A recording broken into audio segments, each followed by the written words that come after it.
The 3-0 Vikings are headed to Lambeau to face the Ooh. 2-1 Packers.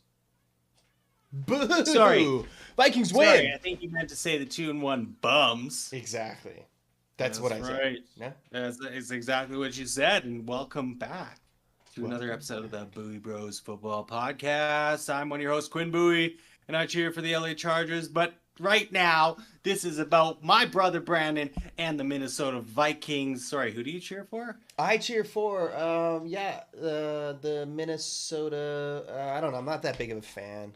The Minnesota 3-0 or Minnesota the 3 and Vikings. 0 Minnesota Vikings. I'm a big fan of those Undefeated guys. Minnesota Vikings. Big fan of those guys. The leaders of the NFC North, Minnesota Vikings, That's right. headed That's in right. for their very first divisional matchup of the season against the Packers in their very first divisional matchup of the season.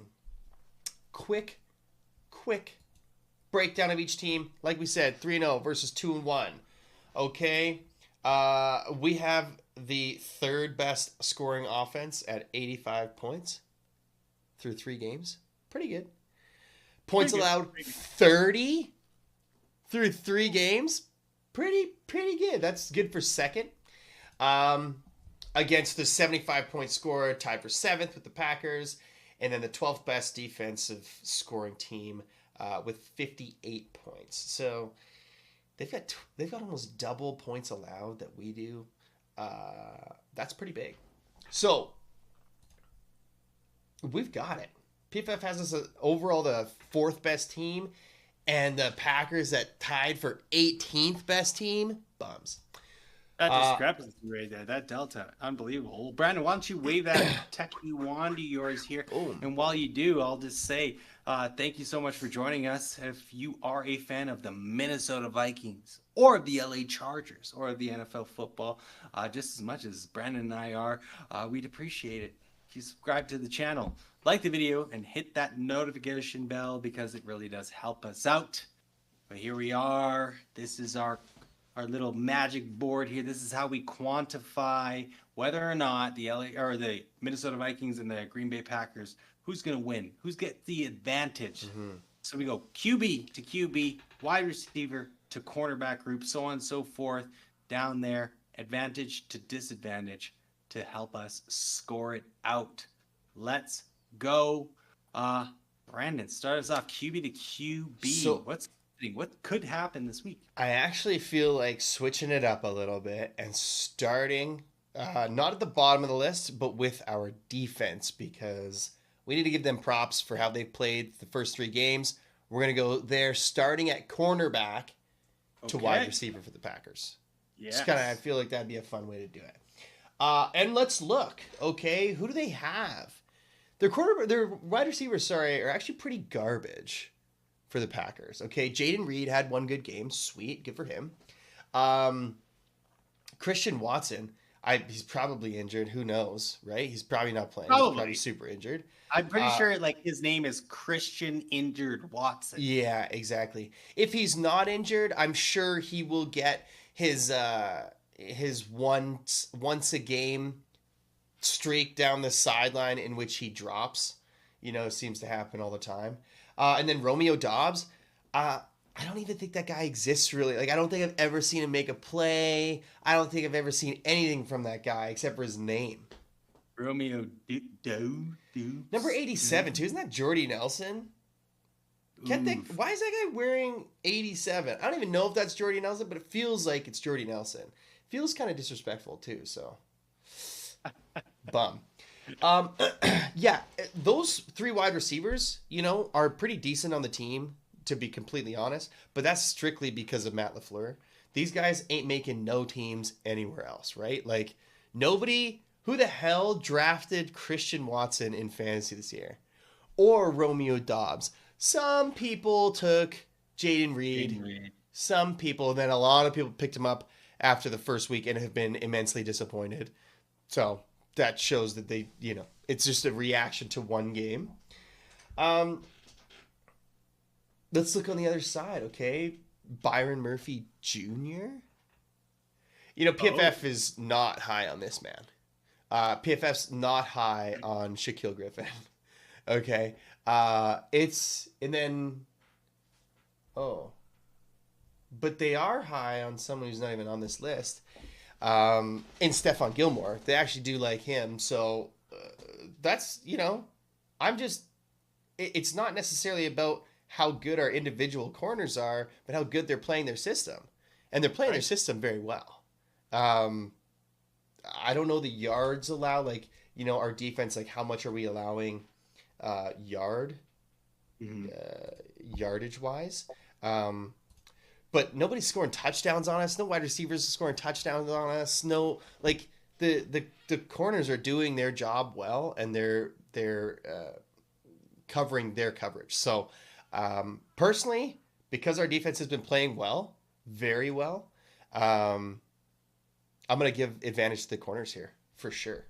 Ooh, advantage the corners. So not only do you throw us in a loop and say let's start defense, but then you give the advantage here to against what did Matt LaFleur say against his three number one wide receivers? We have three number ones. Yeah, but their number one is so low. Like he's got three number one wide receivers on his team because his team has three garbage wide receivers.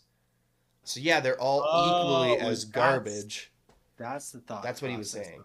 So Oh, okay. yeah, Thank you. anyways. Okay, let's look. Who's their running back? Josh Jacobs. It's pretty good. Pretty good. He's pretty good, I Pretty guess. good. He's pretty The good. man, he got like to 2 weeks ago. I think he got almost 16 fantasy points. It's like 15.4, and all of that was pure rushing yards. Yeah.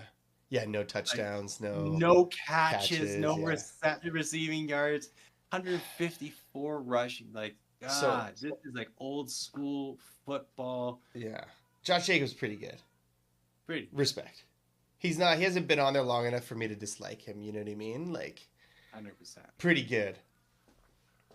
That being said, Blake Cashman crushing it this year. Crushing it this year. That guy's been everywhere. And then we've got Ivan Pace potentially coming back. He's looking day to Huge day. asterisk. That's a huge asterisk. Big asterisk. But even last week, him not playing, it seemed like it was like a pretty like a surprise move. So I think it's expected that he'll play this week. Yeah, man. As good as you are as a lineman, Josh Jacobs is a tough tackle. We're going we're going running back advantage for the Packers here. That's just pure respect. We can't. Hundred Nobody's giving a disadvantage to Josh Jacobs. It doesn't matter who the hell your linebackers are, unless you're Fred Warner, Yeah. Yes. Healthy Fred Warner. healthy Fred Warner. Moving on. Safety group for the Vikings there. Okay. Harrison Smith. This is What? so easy. Harrison Smith, Yep. number 6 rated PFF, also Hall of Famer, still playing high caliber of football, in his 10th season, Wow. I think it is, whatever it may be. Bynum, Metellus, gangsters. We should give respect, to Tucker Kraft. Is that who That's you should give respect Yeah, to? no, like we respect him. He's made the NFL. That's a big deal.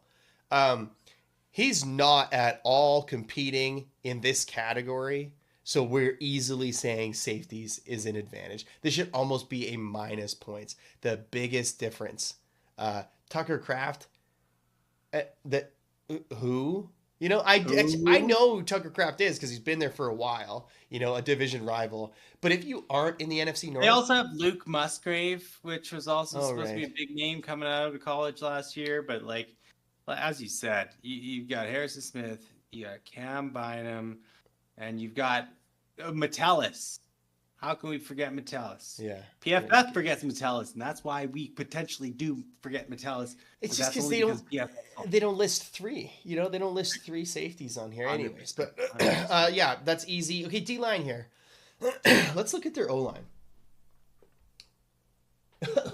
Center DJ Walker, 30th somebody out of 33. Bum. That's pretty bum. But then Zach Tom. I've never even heard of this guy before. Zach Tom. 2 first names. Ricky Bobby there. He's 11th out of 74 tackles this year. Pretty impressive. Pretty good. Yeah, good for him. Wow, they got a young line, hey? Second year, third year, fourth year. Too hurt too much. None of these guys are considered vets yet. No one's on a second deal except for Elgin Jenkins. Yeah. So, and, who's actually pretty good. So, okay, decent O-line. Very decent O-line. But Van Ginkel has been crushing it. Harrison Phillips has been crushing it. He hasn't had to, hold up the rest of the D-line. And so he's just been playing a lot more free, and he's been playing very well. Signed recently with us again. Grenard crushing it. Pat Jones, I don't know how many. He's probably got 4 sacks on the year. Same with Grenard. Van Ginkel, the pick 6, another almost pick 6. I know those don't really count. Some sacks his way as well. I think our D-line, especially the way that the looks are disguised, the stunts that they're running, the pressures that are developing through anywhere, is going to be. So this is something to consider with the O-line as well, is that the quarterback has to call the protection at the line. So they're calling the protection, changing it at the line, saying, ooh, look at that guy. But they're wrong. It doesn't matter what they're saying. The protections and the calls are not going to be correct against this defense. So I'm going D-line. The D-line is going to have a great advantage with the protection that the offense is giving the quarterback, or the offensive line is giving the quarterback, will be a wrong protection. Doesn't matter if it's Willis or Love in there, Here we go. Let's get down to the kicker. Yeah, we may as well do kicker before we go back up to the top. And I think I mentioned it in one of our last episodes here. I'm not betting against Will Reichard until he tells me otherwise. Their kicker, this is their kicker's first year with them because they ruined the other Carlson brother. Greg Joseph couldn't play. And so I don't even know who it is. I think he's a rookie too, though. Yeah, anyways. Bum. That's exactly what it means. Bum, dude. Bum. Okay. So there you go. We're going done the defense, special teams there. Let's get back to the top. Are you starting with quarterback, or are you going to Nope. I'll start there. I'll start with quarterback. Yeah. And I think it's pretty simple. So Jeebus. Yeah, exactly. The G-Quibus has been on fire. Mentioned before, an early MVP candidate potentially. That's the talk. That's not me. I'm not putting no labels on the team after week 3. This is the NFL media. This is the people who truly know things. Yeah. Are talking about Darnold in a great light. 3-0 to start the season. Huge resurgence. This guy's, at the very least, comeback player of the year candidate. That's something that I could definitely say, right? You definitely talking about Darnold. Oh yeah, I haven't thought about that, but that's actually pretty. That'd be awesome for him. I really hope that he gets that. Anyways, so we're looking at being up against Malik Willis and/or Jordan Love. The Jordan Love, he'll be coming back from an injury, to salvage the season. Not salvage because they're 2-1, but to extend their winning streak into the season. But is it too early? He's only been out for 2 weeks. It doesn't seem like it's that, that much time for something that was set to be 3 to 4 weeks, so who knows? But I don't think it matters. Jordan Love's only played 1 game and he got injured. He looked pretty good in that game though. But is he going to step right back into the groove? Is his knee going to be feeling 100%? I'm not so sure. And that's the only person that would, rival Darnold in this category. Malik Willis, we're going to obviously just give it to Darnold. So because of that, just to play on the safe side with injuries and all sorts of stuff, I think that Darnold, and a lot of people would agree, that Darnold would take this category here. Yeah, I'm with you. And what a wild thing to think of, especially when you think 4 weeks back. Yeah. Holy, Jordan Love, Sam Darnold, so many question marks between the two. Some haters like, what do you mean question marks? Jordan Love crushed it last year. Yeah, well, he didn't the years prior, right? Right. And so was it a 1-year wonder? Who knows? But the way this year has played out, to many fans' surprise, Jaquibus really showing up. Jaquibus and Cock, man, KOC. It just like those two seem to be working out quite well together. And let's move on. Wide receiver. So we talked about this before. This is the easiest category that there will be. Let's just never a time I'm going to say it, even though there's always the Jair held him to 18 yards or something one game, and it was like, yeah, okay, sure. Jair is playing on a man with the safety stuck right there with him. You know what I mean? Like, it's not just Jair Alexander that's covering Jefferson and making him unavailable for a game or whatever it may be. It's the scheme. It's having 2-3 guys there to make sure that he's not doing anything. Either way, JJ's going to get his stuff. And we potentially have Jordan Addison coming back as well. So honestly, even if you didn't have Jordan Addison back, Jalen Naylor, the way he's been playing, hasn't been a problem. Ooh. Yeah. So easily. KJ who? Not to disrespect, but like I thought losing him was going to be a big thing for the Vikings offense. We love KJ Osborne. But Jalen Naylor has stepped no disrespect to KJ Osborne, but the fact that Jalen Naylor has stepped up the way that he has is incredible. Mm-hmm. Next, their linebackers. Okay, so I don't know. Jeez. So it's looking pretty dire, other than Eric Wilson. Okay, for some reason this guy was a 60, had a 39 season in 2021, but for some reason this season he's at a 92. So let's say he's potentially playing pretty well, or is he going to regress down to his average play? You know what I mean? Over what is that? 8 seasons, so that's, let's say he's great. Doesn't even matter when you've got Quay Walker. That guy sucks, in my opinion. He is way too emotional, causes too many penalties. He had that thing, I don't remember who he was playing against, where he shoved the training staff that came out to help an injured player, and he got DQ'd. He's been DQ'd twice. Like, he's just...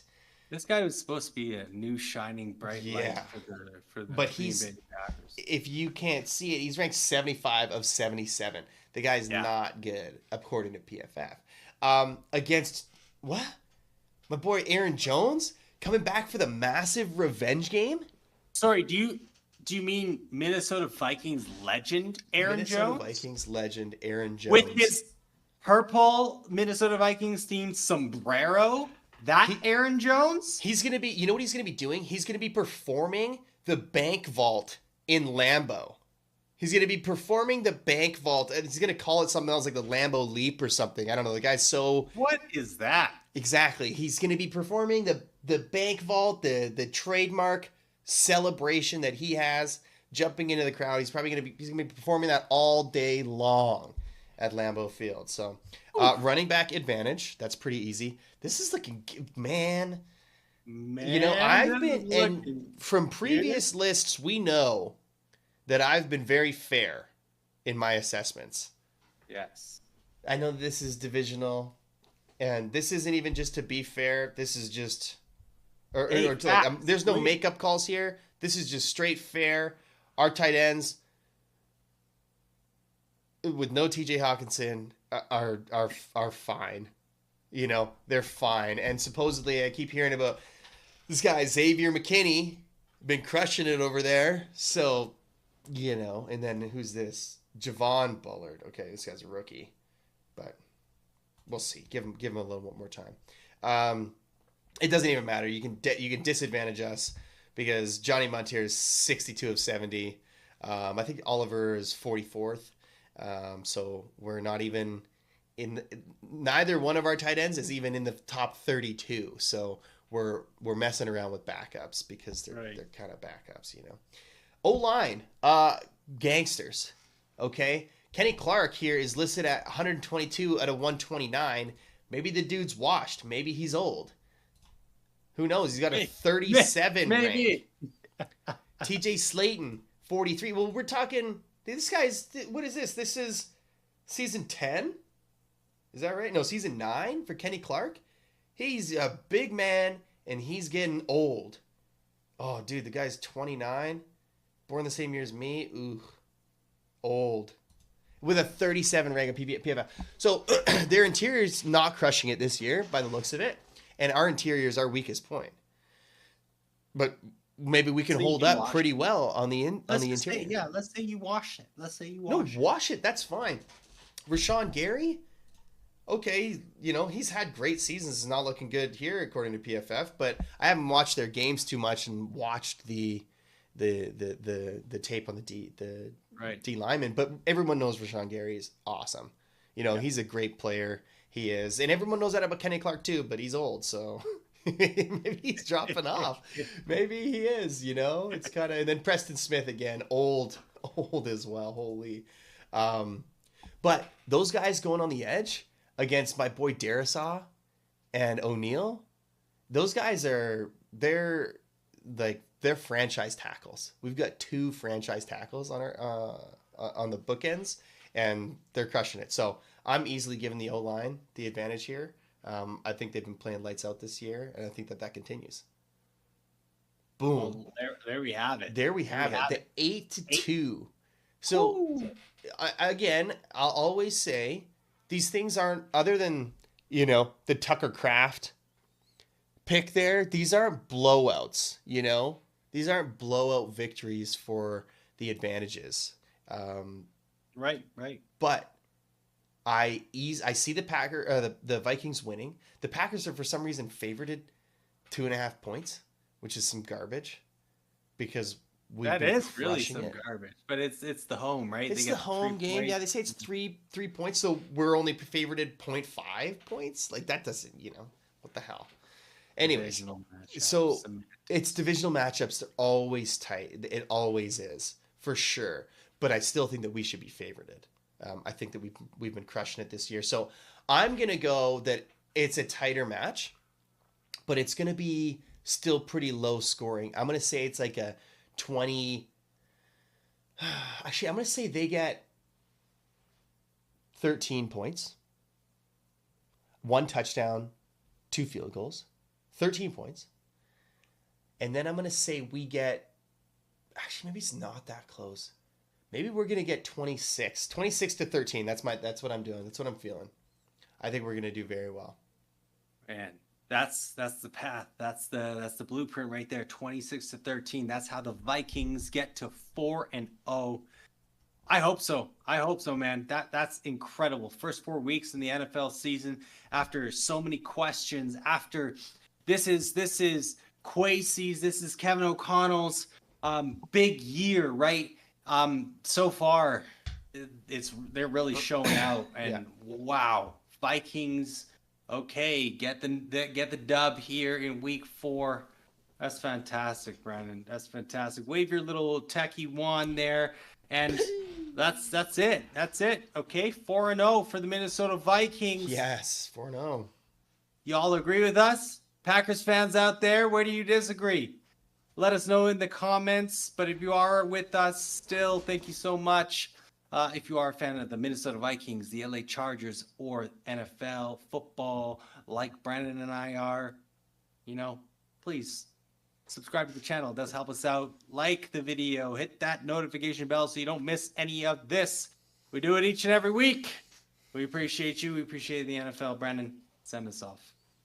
Skol Bolts, everybody, okay? Praying for the win. Vikings win. Woo, woo, woo. Skol Bolts.